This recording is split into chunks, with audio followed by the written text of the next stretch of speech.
Hello everybody, this is Andrew, also known as NatureMan.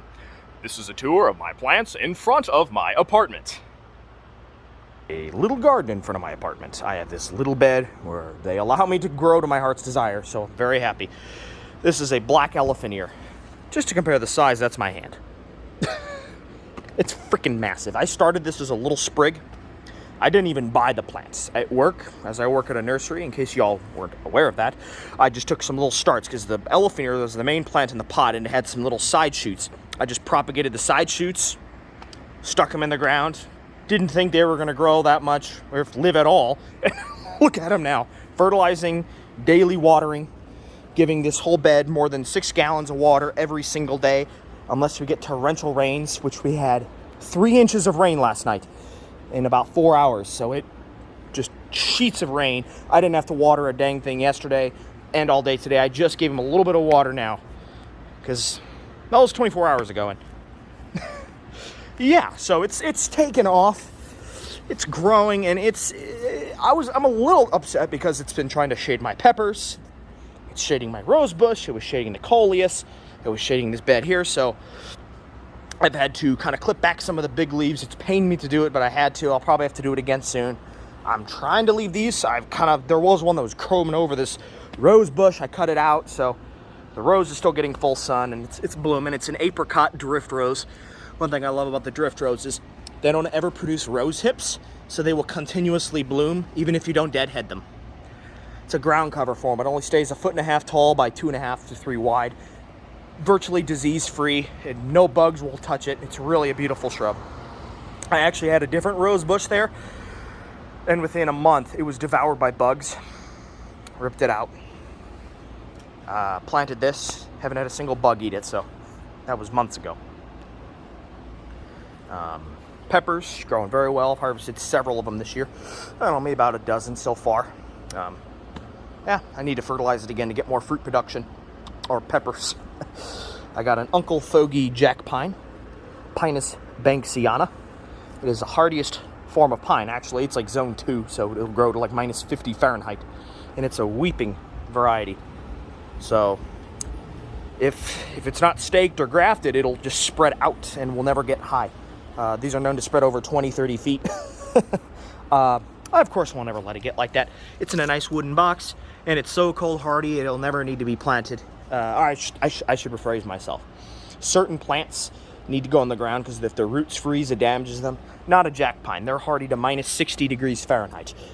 And in Indiana, that's never an issue. So, and I can't wait to decorate this at Christmas. I just love it. Uncle Fogey jack pine. A baby blue eucalyptus. It's actually freeze hardy down to about 5 degrees Fahrenheit. 5 to 10 Fahrenheit. So no, it technically isn't hardy in my zone 5B, but it should live through the month of December until we see sub-zero cold, so I'll leave it for the holidays.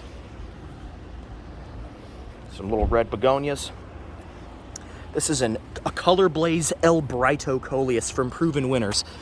My absolute favorite coleus. I'm growing it just for the color. This not only looks good all summer, but it'd also be good for a fall planters because it has the fall color. But the color on it is just amazing. The most colorful coleus I've ever grown. I planted this as a little 4-inch back in early May. It has taken off, and it is just incredible. Got some hardy bamboo. See if it'll come back. Got a little spike as an annual Dusty Miller. A hardy water canna. It's actually a perennial that came back from last year. There it is. It literally resembles a bird of paradise. The blooms and the leaves. It looks tropical, but it's a perennial to zone 6. I got it mixed. Some gorgeous vinca coleus that I've overwintered inside, if you can believe it. Lemon coral sedum. Holy moly super bells. Variegated English ivy, geranium. And I got a Trachycarpus fortunei, the Chinese windmill palm. Very cold hardy. A variegated elephant ear.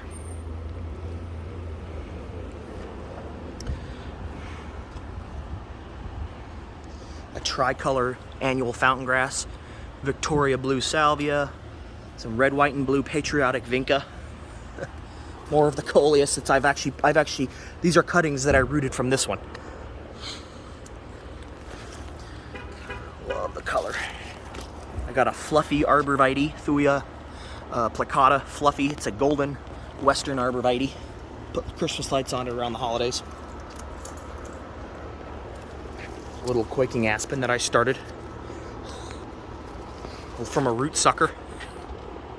It's grown about 7 feet just since April. Quite wild. More of that color blaze El Brito coleus I propagated from that other one. Stuck it in this pot and it's taken over. Some sago palm sitting out in New Grove. Trying to rehabilitate the crepe myrtle that nearly died, and it's flushing out. No flowers because it almost completely died back. So this is all new growth, so probably won't bloom this year, but at least I saved it. NatureMan to the rescue. Beautiful hanging basket I got. And of course this mandevilla.